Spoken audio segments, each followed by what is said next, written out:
It's the Behind the Shade show. You made a good point where you said that we weren't taught how to feel our emotions and understand our superpowers. How do you then think guilt and maybe shame plays in the role of us understanding our emotions, feeling them, and embracing our superpowers within? Well, this is where I'm going to say some things that might be contradictory to what you or possibly your listeners have been taught. And I firmly believe that guilt, and this is why I wrote my book, Not Sorry. Guilt is a manufactured emotion. It was Oxford University did the study on all these emotions, and what was fascinating is they found a benefit for every single emotion, gave some sort of benefit, gave some sort of insight into why we have them, except guilt. And the reason why guilt, I believe, is a manufactured emotion from our toxic society is it keeps us in the past, and anything that keeps us in the past is not healthy. And so guilt is something to be aware of. I've wrestled with a lot of guilt, and it's something to unlearn.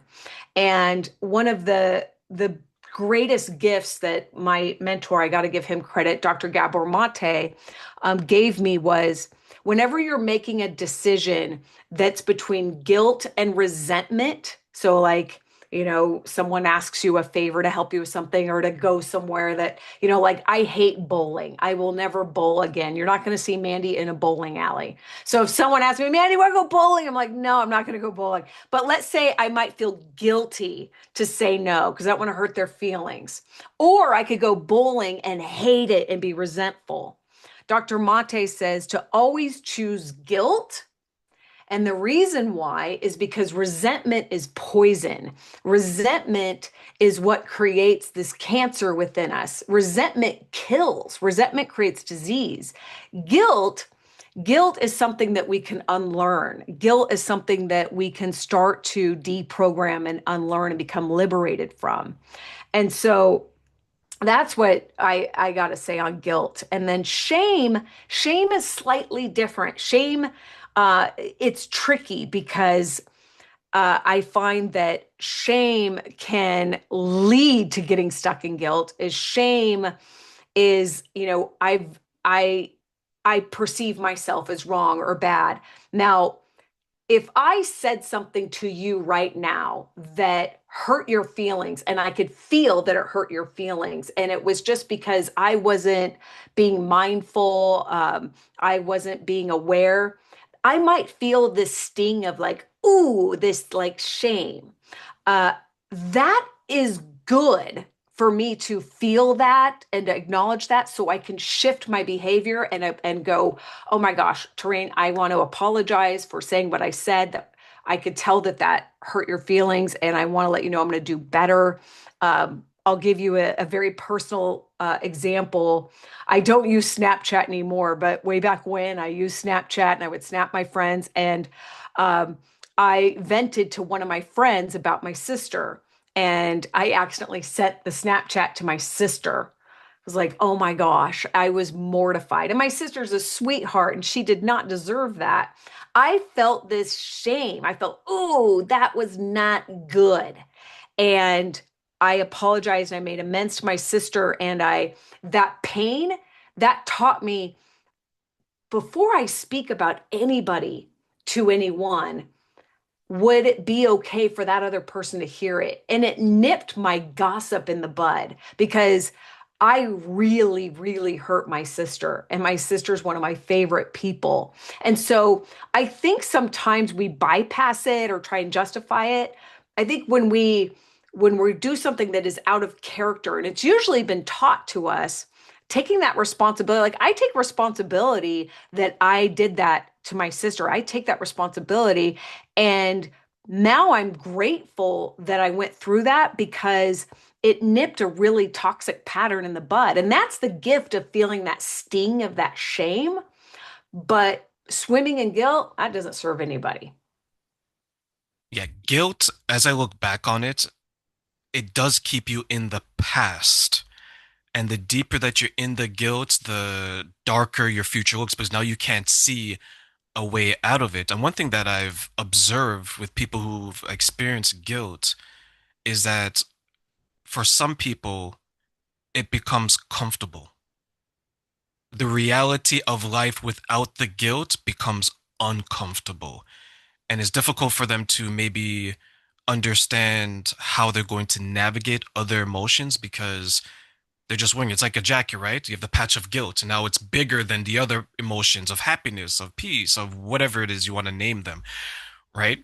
When we're trying to understand how the different emotions can impact us, what are maybe some of the dangers of getting stuck in one or maybe two of them for a long period of time? Wow, I love how you describe that. You kind of just put me in a trance with that. It was so beautiful because I identify with it was much of my identity and to be dead honest with you, Terrain, that if it wasn't for migraines, I would have stayed with that. Migraines were my alarm system to break out of that and was my leverage to go, okay, this is not who I am anymore. And so I would say that most people are addicted to two or three emotions that they feel every week. Most people, have you ever met people that are like really unhappy or just angry and they're always angry, right? It's like, I find that angry people will always find a reason to be angry. I had someone in my life who's no longer in my life, uh, where it was almost comical to me. It didn't matter if we went to the movie theater or a restaurant, she would find a reason to be really mad. And I found it just to be like almost like an artwork. I'm like, it's fascinating. It doesn't matter what's happening. You will find the one thing to be very angry with. And so the first thing is awareness, is to become aware that there is a rainbow of emotions for us to access, and that you know it's really important to recognize your power, that you have the power to go, you know what, I don't know if I want to be this angry person anymore, or you know what, I don't know if I like. I realized that I spent most of my life feeling guilty. That cloak you were talking about, I totally identify with being that person. And it was excruciating to break out of it. I felt like, in those like vampire movies where someone's a werewolf and they have to like break all their bones before they're a werewolf and you see them transform and it's just like gruesome. That's how it felt to me. I know it may sound dramatic, but it was excruciating to break out of that guilt and into a place now where I easily say no. It took a lot to go through that. So, my biggest thing that I like to pass on when it comes to changing the emotions that we feel is it's so important to value gentleness, to value slowing down, because that's actually what's required for this transformation. Being harsh and trying to hurry, that actually makes the pain last longer, believe it or not. But when we, take a breath and have a pause, that's when there's room for the magic to come in. That's when we notice, wow, I've never noticed the sunset. I've never noticed the different colors of the trees. And you begin to notice things that you didn't notice before.